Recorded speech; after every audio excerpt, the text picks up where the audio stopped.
জীবনের শেষে কোনো দুশ্মন থাকে না। চলতি পথে অনেক শত্রু জমে, দুশ্মন জমে, কিন্তু যখন হায়াতটা শেষ হয়ে যাবে তখন আপনার দুশ্মনও ওই যে চার পাওয়ালা যে খাটিয়ে আসবে, ওই চার পাওয়ালা খাটিয়ার একটি পা ধরবে। তখন সে আপনার শত্রু রূপে না, আপনার বন্ধু রূপে আপনার চার পায়ের একটা পা ধরবে। আপনাকে যে খাটিয়ায় শোয়ানো হবে ওই খাটিয়ার পাশে সে দাঁড়িয়ে কাঁদবে।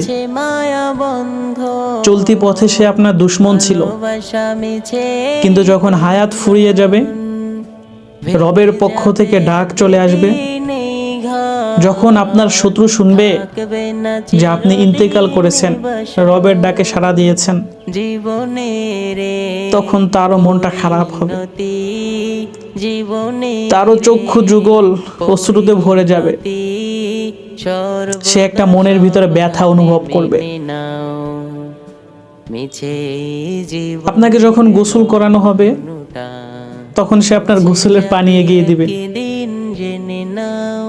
আপনার কাফনের কাপড়টা সে বিছিয়ে দিবে। যখন আপনাকে সুরমা চন্দন মাখানো হবে তখন সে সময়ও সে সুরমার বোতলটা হাতে রাখবে, আতরের বোতলটা নিজের হাতে রাখবে, আপনাকে আতর মাখিয়ে দিবে। যখন আপনার শেষ গন্তব্য কবরের দিকে আপনাকে নিয়ে যাওয়া হবে তখন আপনার দুশ্মন, চলতি পথের দুশ্মন, শত্রু, আপনার চোখে দেখা সব থেকে খারাপ ব্যক্তি আপনাকে যে ওই যে চার পাওয়ালা একটা খাটে শোয়ানো হবে ওই চার পায়ের একটা পা সে ধরবে, একটা হাতল সে ধরে নিজের কাঁধে রাখবে। সেও একটা সময় অনুভব করবে আসলে আমি ভাবতে পারি নাই যে তুই চলে যাবি, আমি যদি জানতাম যে তুই এত দ্রুত চলে যাবি তাহলে আমি তোর কাছে ক্ষমা চাইতাম, তুই আমাকে মাফ করে দিস। আমরা সকলে চাই জীবনের শেষটা যেন সুন্দর হয়, আমিও চাই জীবনের শেষটা সুন্দর হোক।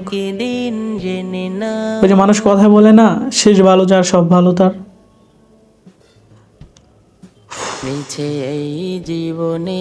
যদি জীবনের শেষটা সুন্দর করতে পারি তাহলে আমাদের জীবনটা আসলে সুন্দর হবে।